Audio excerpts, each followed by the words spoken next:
Welcome to the Property Corner with myself, Rowan Alexander.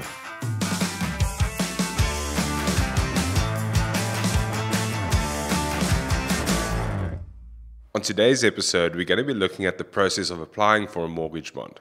Previously, we discussed the importance about making use of a mortgage originator to assist you in the process of preparing for this bond application.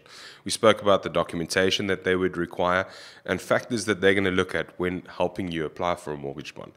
Today, we're going to go beyond that and look at what factors do you consider when you receive these quotations and how to go about making the decision as to which is the best deal for you. Let's discuss the things that you need to take into account when considering these different quotations.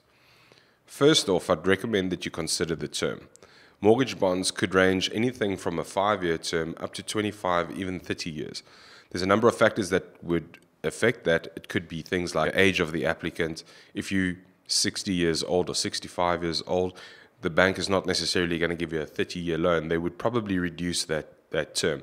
But in some instances where they're doing a commercial bond, their scorecards might actually restrict you to a 10-year bond. So have a look. Not every bank scorecard is identical. So you may find that while most of the banks have come back with a set term, say 20 years, one of the banks may have either increased or decreased, or multiple banks may have done that. So consider the terms, because that has a direct effect on your repayment and also the time that it's going to take you to repay your mortgage bond. The second factor to consider would be the actual interest rate. That's the price of lending that money. The interest rate quotation would be linked to the prime lending rate. It would be a factor either offered to you at prime or at a prime minus or prime plus.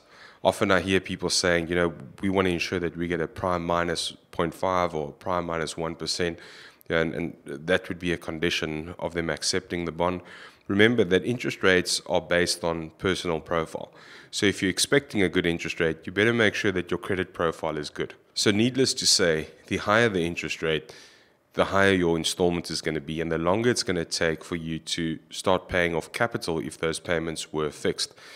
The payments aren't fixed though. They do vary. As the interest rates increase or decrease, those repayments will be adjusted.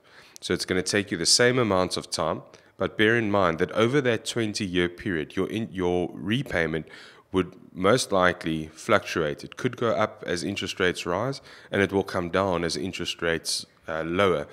But it will still take you 20 years to repay that bond if you don't put any extra money over and above your contractual commitment. I often get asked the question whether I should fix my interest rate or leave it linked to the prime rate. Standard practice would be that the bank would issue you the quotation linked to the prime interest rate. And if the prime interest rate or the repo rate by the South African Reserve Bank is amended, whereby it's increased or decreased, your mortgage bond interest rate would be affected in the same way. So if repo rate is raised by 50 basis points, that would have a 0.5% impact on your mortgage loan rate. Fixing your interest rate on a home loan is not quite as simple as fixing it on say a motor vehicle or some other form of shorter finance. No bank is going to allow you to fix that interest rate for the entire 20-year term of your loan. They will probably issue you a quotation to fix it over a 2 or 3-year period, for which they could take a viewpoint, from a risk perspective. I never recommend that clients fix their interest rates, and I'll explain to you why. If you fix your interest rate at a very low premium for 2 to 3 years, what does that tell you? If the prime lending rate is 10%, but the bank offers you a fixed rate of 10.5 over the next 3 years, what does that say about the bank's expectation of the interest rates? They're probably expecting the interest rates to decrease or stay the same. They're not going to put themselves at risk by offering you only a 0.5% premium if they expect that the interest rate is going to rise. Similarly, if they offer you a substantial premium for fixing your rate, so say prime was 10 and they offer you at 13%, they anticipate that the interest rate is probably going to rise quite drastically. So looking at that premium that they load between the variable and the fixed interest rate often gives you insight into what the banks expect to happen with the interest rates. Post-COVID and those periods where we had reduced interest rates due to external factors where there was a certain amount of relief granted, sure, there were times where you could speculate and fix interest rates and you might have been in a good position. But in standard terms, in normal operating environment, I do not see the benefit of fixing the interest rate unless you are on a shoestring budget where the surety of the repayment has more value than potentially saving money. So if you're really in a position where you can't afford a variance up or down and you really want to fix it, go ahead and fix it. But to try and fix it from a speculative point of view, you might as well go to the casino if you think that you can beat the bank in their own economics. Then the last thing to look at on this mortgage bond quotation would be whether it's inclusive of homeowners insurance or not. So when you register a bond over a property, you also simultaneously need to get insurance cover for that property.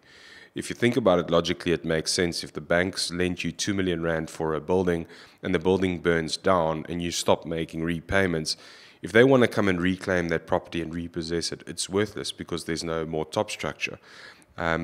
So they will require that you have homeowners insurance. Very often they will include that homeowners insurance as part of their mortgage bond quotation, but you're not obliged to accept that. You can provide your own insurance, and I'd recommend that you provide your own insurance. It's very often cheaper and more comprehensive than that standard insurance that's offered by the banks. Once you've accepted and reviewed and accepted your mortgage bond offers, just remember that there's still a process that needs to happen. The bank still needs to ensure that they are happy with the valuation of the property.